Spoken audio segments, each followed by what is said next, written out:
Es muy común que los empresarios, profesionistas independientes y demás contribuyentes se preocupen por conocer los cambios que año con año se presentan en el marco tributario federal, pero muy pocas veces reparan en las adecuaciones que se registran en las contribuciones locales, a pesar de que también tienen un impacto decisivo en sus finanzas, ya que dentro de estas se encuentran el impuesto sobre nóminas, el impuesto predial, el impuesto sobre adquisición de inmuebles, el impuesto sobre hospedaje, así como diversos derechos por servicios que nos presentan los municipios o el Estado, destacando particularmente los relacionados con el agua y drenaje.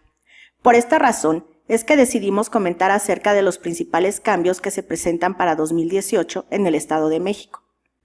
El presente webinar está dividido en dos partes. La primera, donde comentaremos los estímulos y subsidios que contemplan la Ley de Ingresos Estatal y Municipal, que estará a cargo de su servidora, América Ocampo Castro, titular de la División Corporativa, y la segunda, donde se abordarán los principales cambios que se presentan en el Código Financiero del Estado de México y municipios, que serán abordados por el licenciado Jorge Martínez Miranda, titular de la División de Consultoría y Defensa Fiscal.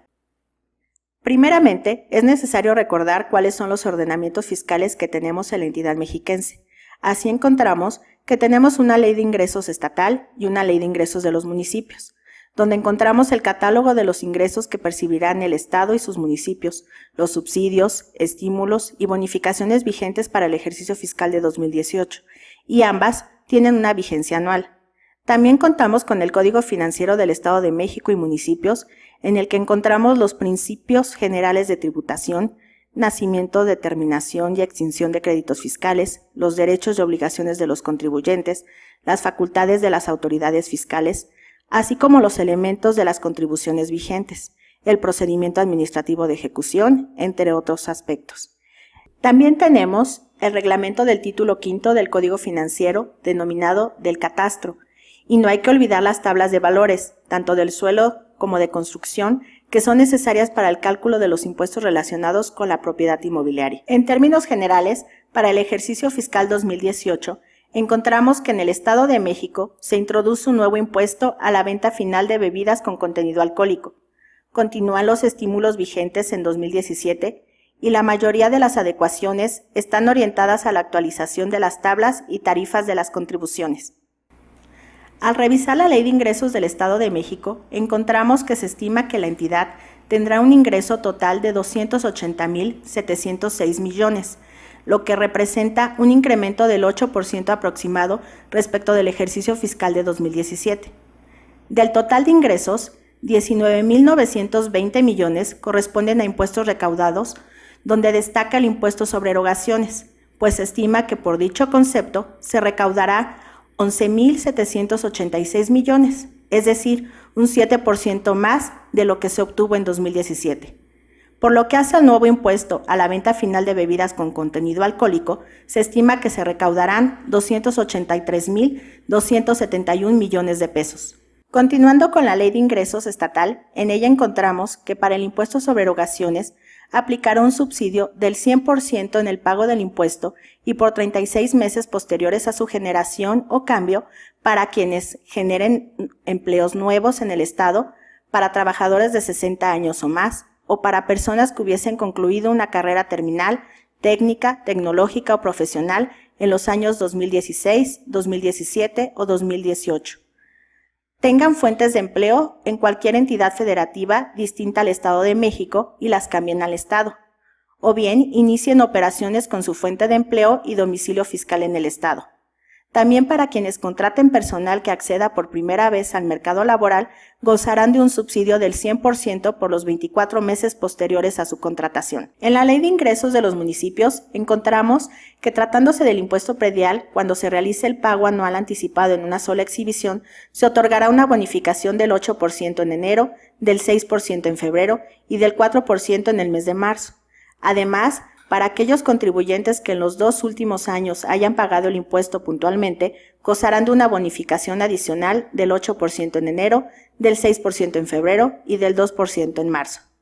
Los ayuntamientos podrán acordar bonificaciones hasta del 50% del monto del impuesto a cargo para los propietarios de inmuebles destinados a casa-habitación que regularicen sus adeudos fiscales de 2016 y anteriores. Tratándose de grupos vulnerables, como pensionados, jubilados, huérfanos menores de 18 años, adultos mayores, discapacitados, entre otros, se contempla una bonificación en el pago del impuesto predial de hasta un 34%.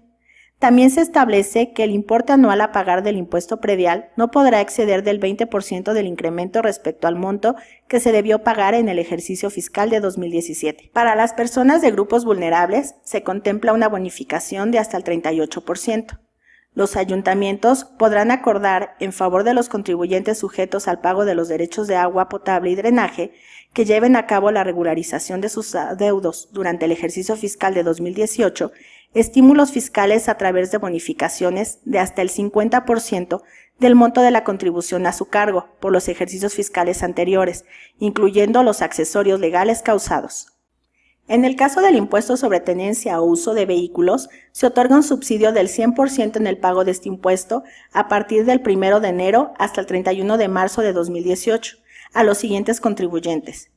personas físicas residentes en el Estado de México que sean propietarias de vehículos cuyo valor factura no exceda de 350,000 pesos.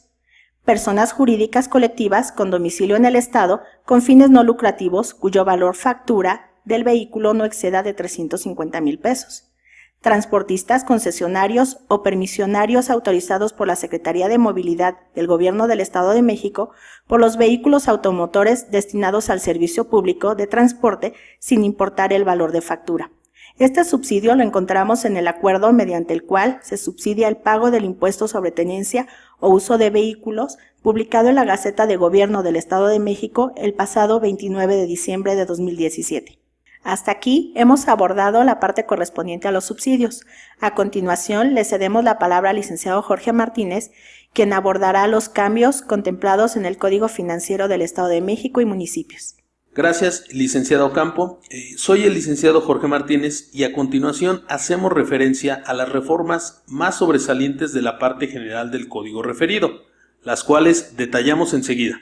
En materia de multas por incumplimiento a requerimientos para la presentación de declaraciones o pagos, se estableció que las sanciones se tendrán por interpuestas y notificadas en la fecha en que venza el plazo para cumplir con lo requerido por la autoridad.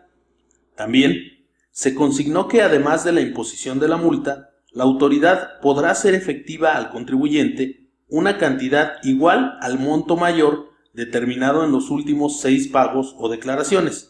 Anteriormente, se autorizaba hacer la determinación presuntiva tomando en cuenta solo los últimos 3 periodos.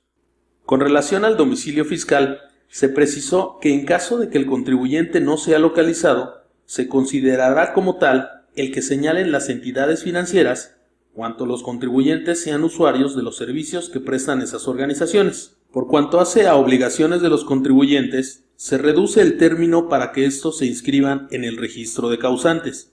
pues deberán efectuar su alta dentro de los 15 días siguientes al día en que se genere la obligación fiscal. Anteriormente, el plazo era de 30 días. Se instaura en el Código Financiero la figura de la negativa ficta, la cual consiste en que las peticiones, solicitudes o consultas que formulen los contribuyentes deben ser resueltas en un plazo de 30 días. En caso de que no se emita resolución en ese término, se considerará que la autoridad resolvió en sentido negativo y el contribuyente podrá impugnar tal determinación en cualquier momento o esperar a que se le notifique la resolución por escrito. En materia de impuestos sobre erogaciones, la única modificación a considerar es la actualización de los importes relacionados con el costo del metro cuadrado de construcción, los cuales aumentaron un 6% aproximadamente. En última instancia, hacemos referencia a una de las adiciones más importantes de este conjunto de reformas, la cual, sin temor a equivocarme, dará mucho de qué hablar durante el presente ejercicio fiscal. Esta reforma es la creación de un nuevo impuesto. Tal contribución se denomina impuesto a la venta final de bebidas con contenido alcohólico y obliga a su determinación y pago a todas las personas físicas y morales que en el territorio del Estado realicen la venta final de bebidas con contenido alcohólico. El impuesto se determinará aplicando la tasa del 4.5% sobre el precio final de esos productos, debiendo entender como venta final la entrega material de la bebida por parte del importador, productor, envasador o distribuidor para su posterior venta o consumo. Debe precisarse que el importe del impuesto debe ser retenido y enterado al fisco por las personas que realicen la entrega, las cuales tendrán a su cargo diversas obligaciones formales, como son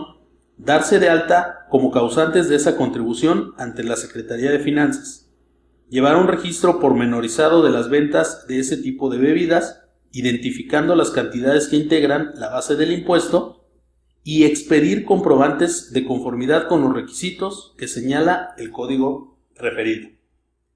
Es importante mencionar que el diseño de esta contribución es inconstitucional, entre otras cosas, porque no especifica la manera en que deberá trasladarse el impuesto,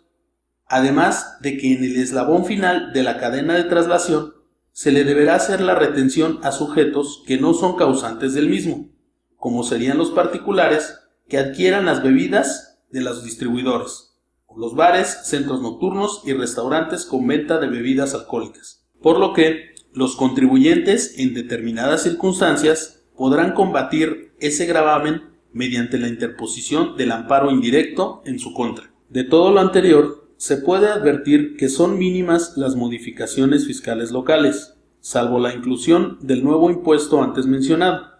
el cual a todas luces tiene objetivos netamente recaudatorios, pues el legislador local ni siquiera se ocupó en señalarle a los contribuyentes cuáles son los fines que la implementación de ese gravamen persigue. Como año tras año sucede, nuestras autoridades legislativas y fiscales nos dejan en espera de una reforma integral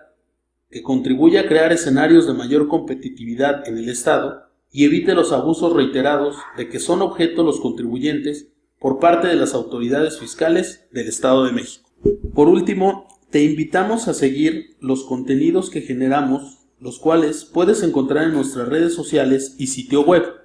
www.aboempre.com.mx. Gracias, hasta la próxima.